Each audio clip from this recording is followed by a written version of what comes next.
Hello everyone, welcome back to my channel. That's me Khushi, and today I'm going to be doing the Python 9.2.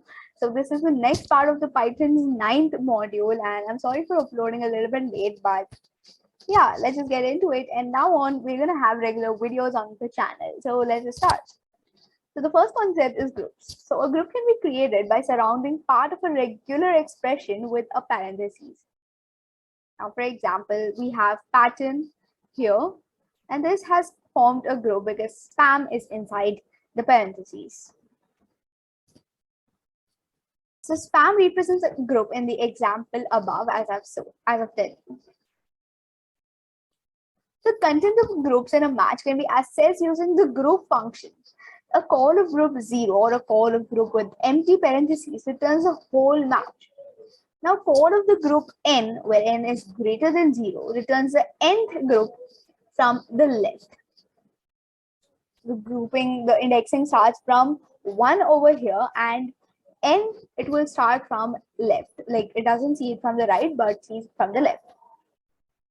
Now, in such a case where we have parentheses inside parentheses, how do we know which is the indexing for it? So let's just see. This would be first because this is the first parentheses opening. This would be second, this would be third, and this would be fourth respectively, because the number of parentheses open can be counted.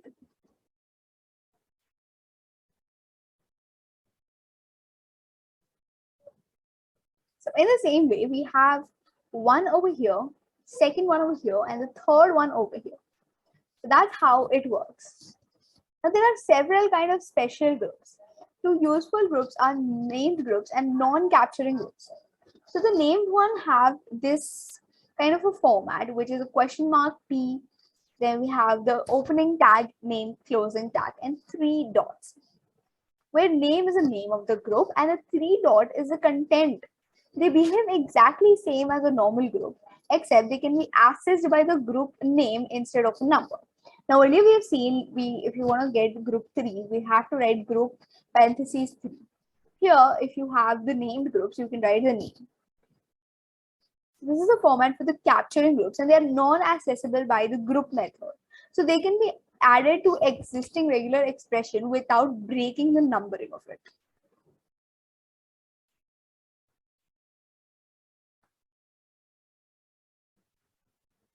Another important meta character is this kind of a line. Sorry, I don't know what to call it. This means or. So red line blue means either red or blue. This can be used in group to make your function a little bit more efficient.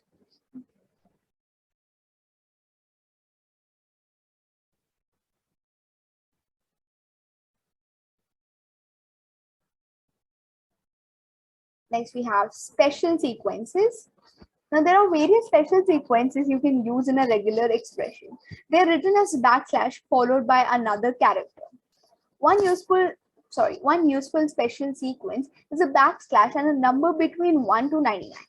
For example, \1, \17, or something like that. This matches the expression of the group of that number. So this is that's the example. Note that this thing is not the same as this because \1 refers to the first group sub expression.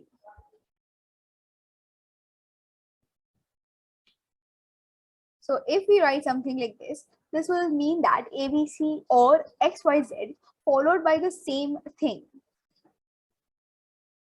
More useful special sequences are \D, \S, \W, and we also have another which is \N. So if you don't know what it is, just let me tell you. But before that, you have to comment down the answer. So \N is used for new line. So more useful special sequences are given here. In ASCII mode, they are equivalent to these. Now we have an example over here. And we have \D with D matches one or more digits. Okay.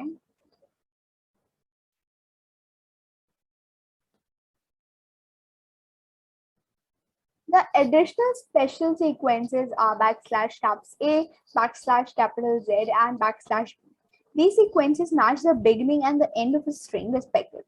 The sequence backslash b matches an empty string between w and w characters. These are some basic special sequences which should be learned and which should be actually in our mind every time we're coding. So just remember these.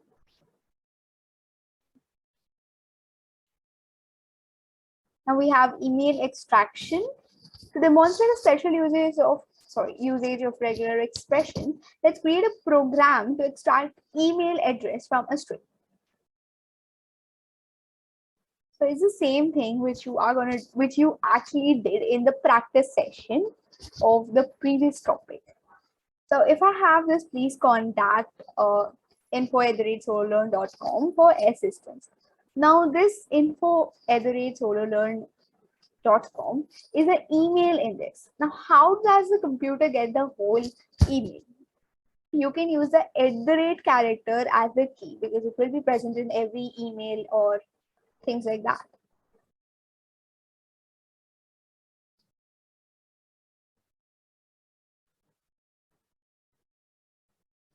Now, if you put the whole thing together, it would look something like this. So as you can see, they're using the as their key to find the thing.